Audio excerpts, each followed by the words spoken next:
The startup investment landscape is changing, and world-class companies are being built outside of Silicon Valley. We find them, talk with them, and discuss the upside of investing in them. Welcome to Upside.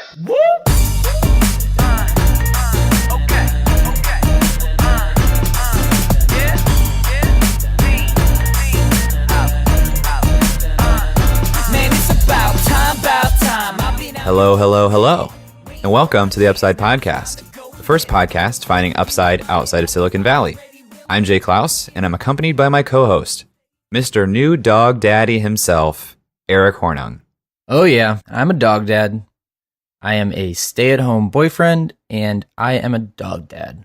It is quite the life I lead, Jay. Yeah, getting real domestic there with friend of the podcast, Colleen. And new friend of the podcast, Hank. Hank is a 8.5-week-old Bernese Mountain Dog. He is incredibly cute, but he's also incredibly young. So that means frequent trips outside, excessive nibbling, and some sleepless nights. And we are currently working on training. How big is this dog going to be? He's currently about 20 pounds, and in the next 3 months, he's going to get up to about 80 pounds. So that's about 5 pounds a week. Once you get to that 3 month, he could either stay right around 80 or he could get up to 120, or a little higher. But the expected value is somewhere around 105 pounds. That's a big dog. It's not small.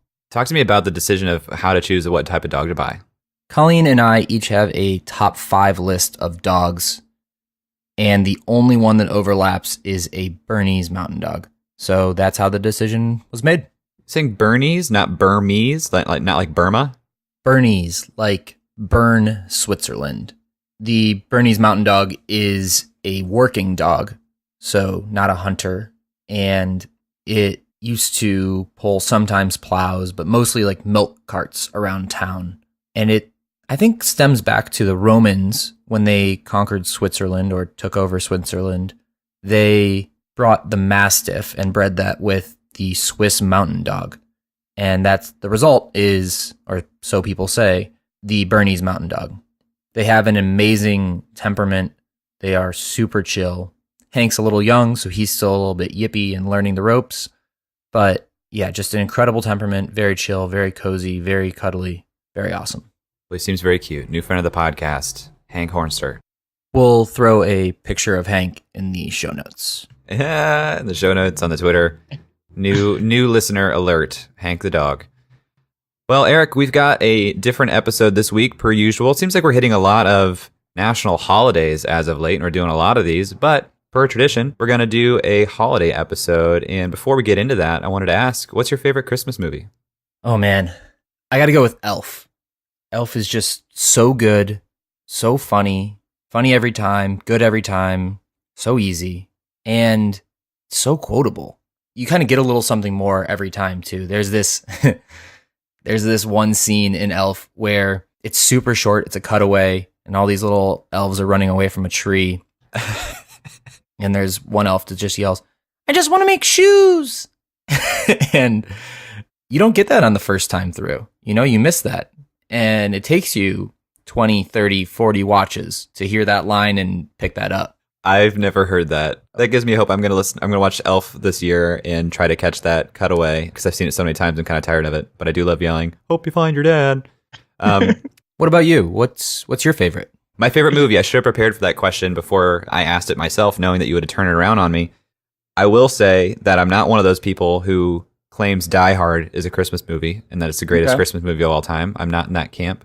I'm a big fan of Adam Sandler's 8 Crazy Nights, which is not technically a Christmas movie. Well, it's a holiday movie, Jay, and we're here in 2018, and not everything has to be about Christmas. It's true. We're inclusive. 8 Crazy Nights, good movie, spurred from a very good song, the Hanukkah song. And Eric, you and I talked that this episode, we have a little bit of an interesting tie-in for the structure that we'll do here today. So Jay, you and I both celebrate Christmas, and it would seem appropriate that we do something along the lines of a framework of like the 12 days of Christmas. So maybe 12 takeaways that we had this year or something. But no, nay, Jay, we are going down a different path. We are following your favorite movie, your favorite holiday movie, and we are going to go through 8 crazy months. Jay, you want to tell people a little bit more about that? 8 crazy months. 8 crazy months because we launched the podcast in May, the first week of May at Columbus Startup Week. We launched our first 4 episodes, 3 full-length episodes and a trailer episode, which means May through December, those are 8 months. We've had 8 crazy months launching this podcast so far. And so we are going to go month by month, talk about the episodes that were released that month and the major takeaway we had from that crazy month in the first 8 months of doing the Upside podcast. But before we do that, one quick thing. If you hear an episode in this rundown that you are interested in, definitely go check out that specific episode. You can find it in our back catalog. If you want to interact with us, Twitter is the best place to do so. You can find us at Upside FM, or you can find Jay at jklaus or Eric at EK Hornung. Additionally, if you want to write something a little longer, please send us an email at hello@upside.fm. What's up, guys? It's Eric. Jay and I have a really cool announcement that we wanted to make about something we've been working on behind the scenes. We're calling it The Update, and it's a quarterly newsletter in which Jay and I get to write editorial pieces, podcast guests and friends of the podcast get to write editorial pieces, and we'll share some news about our portfolio companies. These editorial pieces are going to be about trends outside of Silicon Valley, things we find interesting, and new industries and spaces that are popping up. Something I'm thinking about right now is esports, for example. If you're interested, it's super easy to get linked in. Just go to upside.fm/update and enter your email address, and we'll definitely be in touch. So we started in May, and our first 3 episodes that we launched immediately, Tiller, Rap Chat, Lawn Guru, followed by Script Drop, F13 Works, Swannies with Webb Smith as an expert, and Kaleidoscope Group PBR in Minneapolis, or Minnesota, I should say. And what people might not know, and what I think the biggest takeaway from this month was, actually comes from before this month. It's the pre-planning process.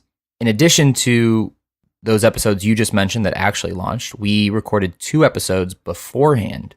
So Alex Wittenberg, thank you, Alex, and Andy Curran, thank you, Andy, agreed to come on and do effectively mock interviews with us.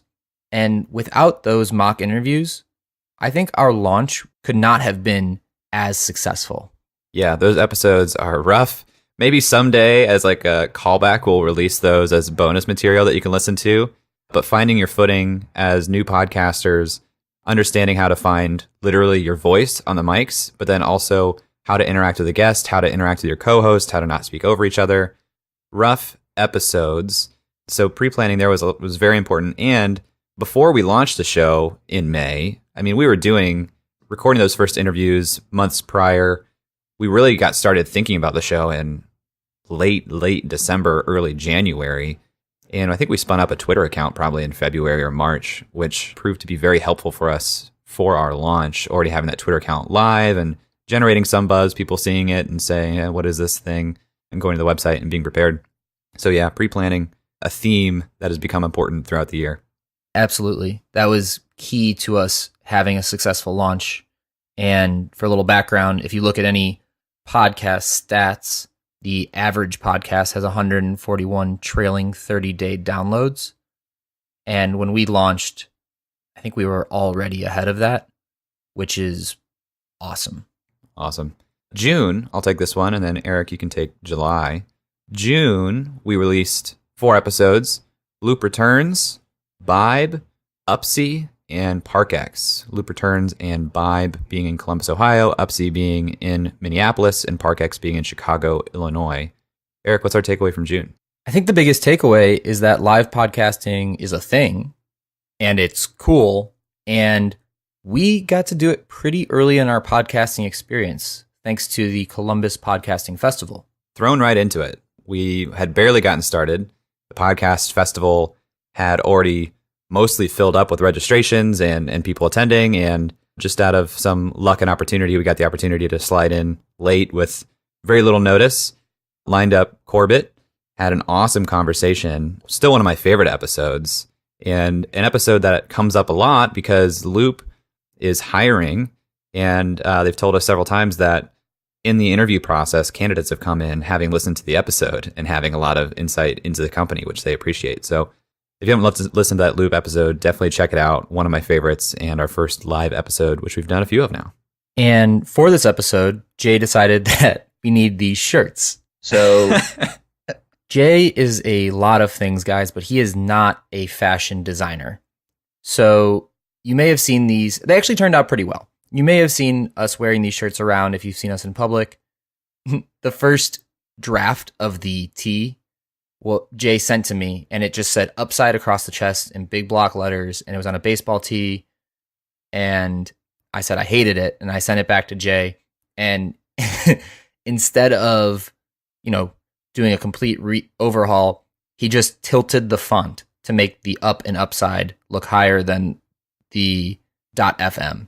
So exact same font, exact same shirt. And I was so flabbergasted that this is his version of an edit that I just sent it back and said, fine. Well, we had very little time to print them. And the funny thing is, I think because the printing shop that I had them printed at, and it was definitely a favorite from the start, because I said I need to turn these around on like a week time frame, and I'm only trying to do a run of 2 of these. We'll do more shirts later for some reason, but right now I need 2 of these shirts so Eric and I can do this live event. And it came out looking so bad because it's this design of mine that they never even gave me an invoice. I think they felt that they were embarrassed by their own work, and so they wouldn't even charge me for it. So let's move on to July. In July, we talked to Fresh Fry from Louisville, Local Crate from Minneapolis, and 10XTS from Cincinnati with Anthony Pompliano. Jay, what was your biggest takeaway from July? That was a fun month.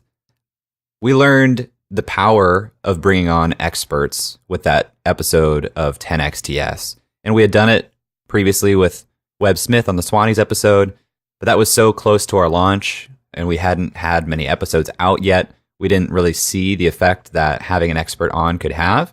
But one huge lesson in accessibility. We didn't have close personal relationships with Pomp before that, but we're able to get in touch with him and secure a quick interview with him. I remember doing it from my green room at LinkedIn at the time. But having an expert on gives a lot of really great context to the episode. We think it adds a lot to the episode, and we see the effect of an expert being on the show and sharing the show with listening and download numbers. So that's a format that we think is a win for everybody involved, and we want to continue to do in the future. Yeah. We learn, the audience learns, the guest is challenged, the expert gets to come on and speak to their area of expertise. I think it's a win-win-win-win for everyone. All right, on to August. We had a pretty busy August here. We had our user feedback episode where we talked about what our listeners had given us as feedback and our takeaways from it, which I think we've mostly implemented to this point. We'll talk a little bit more about that later. We spoke with Mixtros in Birmingham, Alabama, and Mobius in Knoxville, Tennessee. Eric and I did an episode on geography and the myths of investing in geography. And we spoke to Set Scouter in Toronto. So, Eric, our takeaway here for August, what do you got? I mean, this was really the month of new frontiers for us. We'd made some pretty warm introductions before this, but they were mostly in cities we were at least familiar with. And it was more new frontiers. So let's touch on that first. We had our first international company with Set Scouter in Toronto. We had our first foray in Tennessee, which was Mixtros at first. Now they're moving to Birmingham, so that's first Alabama as well. And then also, Knoxville was a city that I had very limited exposure to, especially from a startup perspective. So everything in this month was new. Everything was different. And we also did a little bit of new and different on ourselves with the feedback episode and forcing ourselves to have an opinion on something in the geography episode. Yeah, love having opinions. And that geography episode kind of set the stage for our panel at South by Southwest, which is also something we'll talk about here a little bit later. Yeah, so moving on into September, we talked with Cuddle Clones from Louisville, Andrew Goldner, who moved from Silicon Valley to Nashville, John Fine, who was our first guest out of Kansas City, and Wicked Sheets, who was also out of Louisville. Jay, what did you learn this month? Well, outside of those guests, and I think those were really great guests and a really great month as far as content goes, our biggest takeaway in September was actually the power of PR and marketing. In September, we were listed in Fortune as a top 27 business podcast amongst giants like Tim Ferriss and How I Built This and Masters of Scale and Invest Like the Best. Really, really great company to be in just a few months into our existence, 5 months into our existence. And we saw that press coverage triple our subscribers overnight, which was awesome. That was my biggest takeaway from September, but I think we had a little bit more that we learned in September with those Andrew Goldner and John Fine episodes. I think so too. I think that we had experimented with this Coffee Chats format, which is an interview where we talk with community builders, venture capitalists, late stage founders, and we hadn't really committed to it yet. But after the Andrew Goldner and John Fine episodes, I think that we had a much more real understanding of this being something that provides a lot of value to our audience. Which is a perfect segue into October, where we spoke to 3 firefighters in Columbus, Gino Pallet in Milwaukee. We had a VC mashup episode with Ross Baird of Village Capital and Concur, another Columbus-based company. Hypothesis Ventures, which is based in Los Angeles but invests outside of the Valley, and Ali Felix of Embark Collective.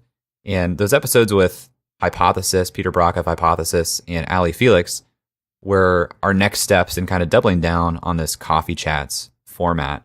We saw some really good feedback and traction on our Opportunity Funds episode with Peter Brock. And also, I think that these type of episodes just supplement the listener experience. If we just did our standard interview format, I think something would be lacking. But supplementing that with Ross Baird, the Concur episode, I think I'm still asking questions that he asked in that interview now on Upside. And I think that every time we do something with Andrew or John or Peter or Ali or Ross, that makes our podcast that much better.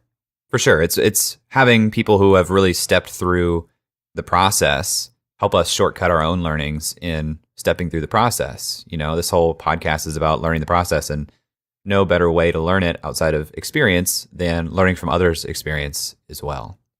So Jay, I felt really good about November. It felt like a month that we were kind of hitting our stride. In that month, we talked to Super Dispatch from Kansas City, Intrinio from Tampa Bay. We had our Thanksgiving episode, and then we talked to Vlipsy from Canton, Ohio.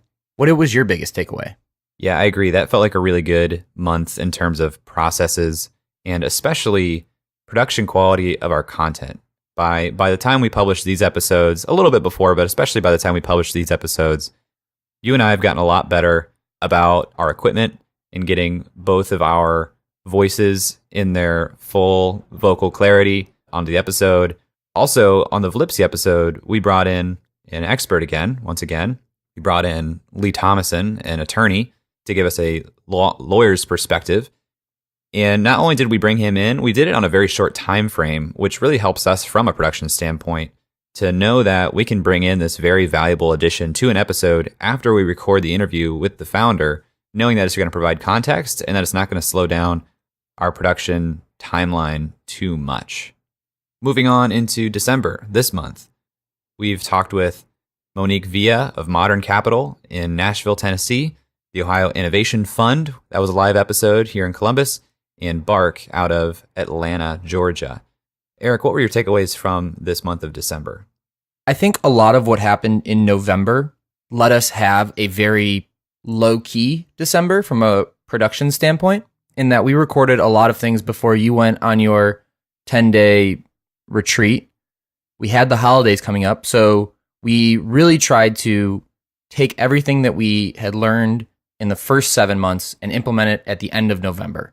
I think that was super beneficial because it let us, from a production standpoint, do a little bit of planning and have a little bit of brain space to think about what we're going to be doing in 2019. Yeah, a lot of that from pure necessity.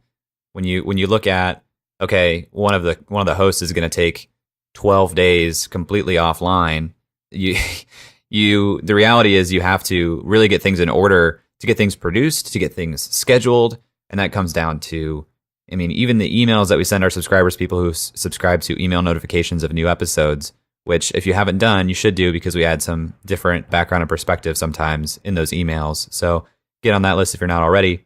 And how can people do that? Good question. You can just go to upside.fm. There's an email opt-in form on just about every page on that website. You'll see it on the homepage, right in the middle of the page. Go to upside.fm and enroll there. But what we learned about our production from that standpoint is it is possible to get ahead of production and really record interviews and get the raw materials done so we can get it through to post-production and then scheduled, all the things we do with that, including transcripts of every episode. And so moving forward and looking at 2019, we're already aware of a lot of the initiatives and episodes that we want to do in 2019. And we're realizing that we can really pre-plan even more than we did this year. Eric, you want to talk about that a little bit more? So a lot of what we've talked about is getting our standard Wednesday episodes out the door. And to be honest, we're probably doing that most of the time on a 1 to 3 week lead time, where our production schedule is constantly in flux behind that. But looking into 2019, I think we already have a pretty firm foundation for the first 3 months of the year. Now, there's definitely some areas where we will be consistently updating and changing and moving things around, but we're going to be going to CES, and that should be somewhere between 3 and 6 new episodes with companies that are exhibiting there, with people in the coffee chat format, with people who are putting on the event, and maybe with some experts.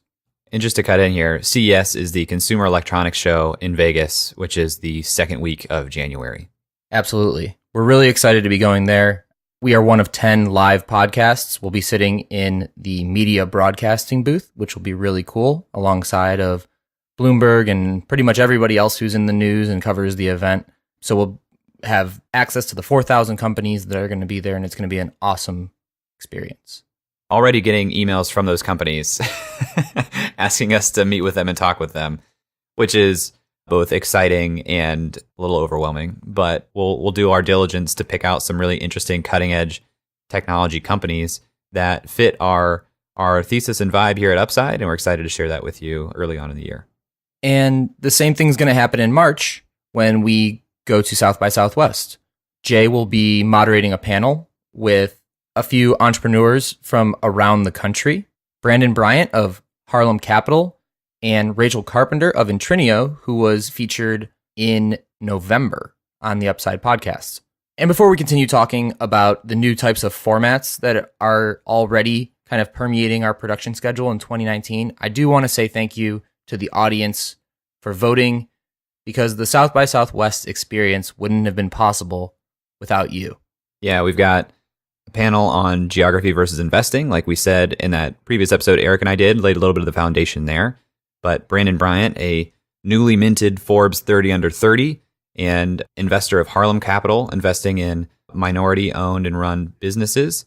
And Rachel Carpenter, who, as Eric said, we talked to in November out of Florida, and we'll have another surprise guest. So if you're at South by Southwest, definitely let us know. Give us a shout on Twitter or via email. We'd love to meet up with you there. We'll be there the entire event, even the gaming, movie, music experience. So we'll be around. If you're at South by Southwest, let us know. But Eric, you alluded to some other formats that we're thinking about for 2019. You want to finish that out? Yeah, absolutely. So on Mondays, we are going to move all of our coffee chats to Mondays. We hinted at this in the Thanksgiving episode, but in 2019, we will be moving our coffee chat formats to Mondays. So if you see something come out on Monday, that is a coffee chat. It will be ad hoc. It won't be every week, but it'll be as we talk with interesting people who are building communities, investing in venture backable companies, investing in companies that are tangential to venture backable companies, or our late stage founders. That's right. And one other format that is also going to be fairly ad hoc, fairly infrequent, but much more involved from a production standpoint, we're looking at a deep dive into subjects such as term sheets or a deeper dive into opportunity funds. We'll keep you abreast as to the topic of that. But these episodes, we're planning to bring in multiple voices, get a very well-rounded approach They're likely to be longer episodes that are meant to be very self-contained, dense, useful episodes around a very specific topic. So we started you back last December. Jay and I spent a few months formulating the idea of Upside. We did a couple of mock interviews. We did a lot of mock websiting. Well, Jay did. And we set up the framework with some pre-planning to get us into May. We went from May to November, and we haven't perfected our process, but we're getting much better. We've learned a ton along the way, and we thank you for listening to Upside, and we're really excited about 2019. Going to be a big year. Going to be a big growth year for us. We're excited about it. We're seeing it already. We've laid a lot of the groundwork, and we're going to be more intentional about growth in 2019. So thanks for being here. Thanks for being along for the ride. We love hearing from you, as Eric said. So if you have thoughts on this episode, our 8 crazy months of existence, or ideas for 2019, feel free to tweet at us at UpsideFM or email us anytime, hello@upside.fm. And we'll talk to you next week. That's all for this week. Thanks for listening. We'd love to hear your thoughts on today's guest, so shoot us an email at hello@upside.fm or find us on Twitter at UpsideFM. We'll be back here next week at the same time talking to another founder in our quest to find upside outside of Silicon Valley. If you or someone you know would make a good guest for our show, please email us or find us on Twitter and let us know. And if you love our show, please leave us a review on iTunes. That goes a long way in helping us spread the word and continue to help bring high-quality guests to the show. Eric and I decided there were a couple things we wanted to share with you at the end of the podcast, and so here we go. Eric Hornung and Jay Klaus are the founding parties of the Upside podcast. At the time of this recording, we do not own equity or other financial interest in the companies which appear on this show. All opinions expressed by podcast participants are solely their own opinion and do not reflect the opinions of Duff & Phelps LLC and its affiliates, Unreal Collective LLC and its affiliates, or any entity which employ us. This podcast is for informational purposes only and should not be relied upon as a basis for investment decisions. We have not considered your specific financial situation nor provided any investment advice on this show. Thanks for listening, and we'll talk to you next week. Never mind, bro, that can't be matched. I'm lighting it on fire, used to run victory laps, and still I'm not even tired. It's all about the timing, yeah, that's what they say. Well, I'ma keep on